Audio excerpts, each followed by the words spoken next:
Commander, good to see you. You've been with C-Sec a while. Have you seen much action? Well, not as much as you, but yeah, I've seen some interesting things. I'll bet you have. Anything in particular that stands out? I remember this Solarian geneticist I was sent to investigate. That case was a bit disturbing. What happened? Why were you investigating them? I was tasked with tracking black market trade on the Citadel. Most of it harmless, nothing I needed to pursue. But during the course of my investigation, I noticed an increase in the trade of body parts, organs mostly. We usually get a few of those, but not the numbers I was seeing. We weren't sure if there was a new black market lab or if some freak was harvesting organs from citizens. So what was it? Both, actually. But it took us a while to figure that out. So how did you figure out what was happening? First, we got a hold of a sample and ran DNA tests. The weird thing was, the match led us to a Thorian who was still alive and was very convinced he'd never lost his liver. After a bit of digging, I discovered this Thorian worked briefly for Dr. Saleon, the geneticist. So I went to his lab hoping to find evidence of cloned organ development, but there was nothing. No Solarian hearts, no Thorian livers, not one Krogan testicle. You're kidding, right? Why would anyone want Krogan testicles? Some Krogan believe that testicle transplants can increase their virility, counteract the effects of the genophage. It doesn't work, but that doesn't stop them from buying. They'll pay up to 10,000 credits each. That's 40,000 for a full set. Somebody's making a killing out there. What did you do about the geneticist? I brought in some of his employees for interrogation, to see if I could get them to talk. While I was interviewing one of them, I came across something suspicious. Good thinking. Lackeys are always easier to scare. Exactly. Though in this case it paid off in a different way. One of my detainees started bleeding profusely during the interview. We offered to patch him up and he got frantic, freaked out. I ordered a full exam to find out what was going on. Our medics found incisions all over his body, some of them fresh. That was our big break. These people weren't just Dr. Saleon's employees. They were test tubes. Walking, living test tubes. So he was growing spare parts in his own employees. Exactly. He cloned their organs right inside their own bodies. Then he harvested them and sold them off. Most of the victims were poor. He'd pay them each a small percentage of the sales, but only if the organs were good. Sometimes an organ wouldn't grow properly, so he'd just leave it in them. Most of them were a mess, but only on the inside, hidden so nobody could see it. I hope he got what he deserved. That's the worst part. We never caught him. Why not? What the hell happened? He ran, blew his lab, grabbed some of his employees, and headed for the nearest space dock. By the time I found out, his ship was already leaving. He threatened to kill his hostages if we tried to stop him. But you went after him anyway, right? I ordered Citadel Defense to shoot him down, but C-Sec headquarters countermanded my order. They were worried about the hostages, worried about civilian casualties if the ship was destroyed so close to the Citadel. I told them those hostages were dead anyway. He just used them to make more organs, but they wouldn't listen. Well, it's not worth the risk. You pursue the vessel and disable it. That's the best choice. They sent the military after him, but he got away just the same. Yes, they did. I went to Palin and told him what I thought of him and his policies. He said if I didn't like it, I could quit. Well, I almost did. All they had to do was disable that ship, stop him from running. Maybe the hostages die, maybe they don't, but at least we stopped the bastard responsible for it all. A few casualties is a small price to pay to stop someone like that. Yeah, exactly. I mean, those hostages might be wishing they'd died by now anyway. Just wish I could have stopped him. That's all. Do you have any idea what happened to Dr. Saleon? I sent out feelers from time to time, hoping to find something. I thought I'd found him a while back. He changed ships and changed his name to Dr. Hart, his idea of a joke, I guess. I told the military, but they weren't convinced it was him. I got the transponder frequency for his new ship, but I just can't get anyone to check it out. I'll check out the coordinates when I get a chance. I was hoping you'd say that. But Commander, take me with you when you go. If it's Saleon, I want to be there when you find him.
It's over now.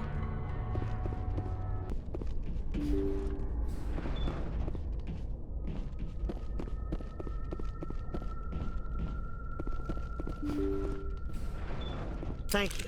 Thank you for saving me from those things. Commander, that's him. That's Dr. Saleon. What? My name is Hart. Dr. Hart. Please, get me out of here. Are you sure it's him? Positive. There's no escape this time, Doctor. I'd harvest your organs first, but we don't have the time. You're crazy. He's crazy! Please, don't let him do this to me. We'll take him in. Drop him off with the military. But we have him. We can't let him get away. Not again.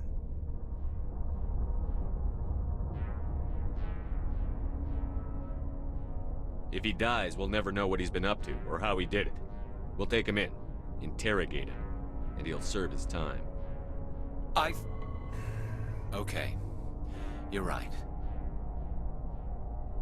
You're a very lucky Salarian. You owe the Commander your life. Oh, thank you so very much. Let's take them out. And so he dies anyway. What was the point of that?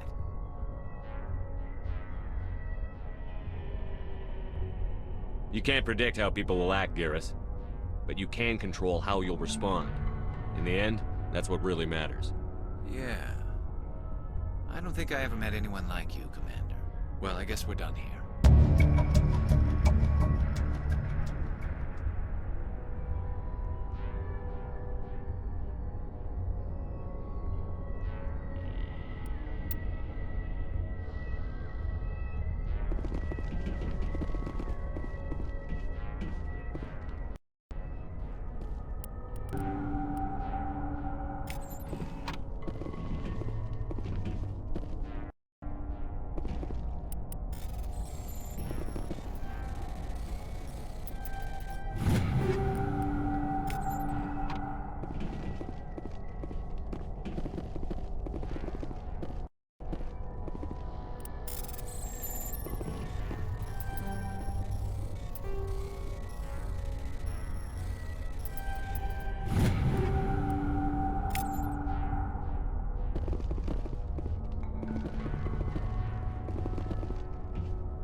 Commander, I wanted to thank you.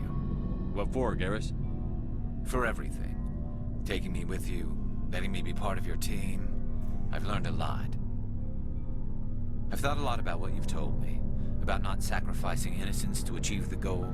About finding the best way through, not just the fastest. And I've been thinking about Dr. Saleon, too. I'd convinced myself that he deserved to die, but then I started thinking about why I wanted him dead.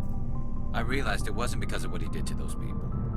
That was part of it, but I think most of it was because he got away from me. He escaped under my watch, and I didn't like that. I let it become personal. I'm glad you see it that way. Keep that in mind when we meet Saren. Don't worry, Commander. I will.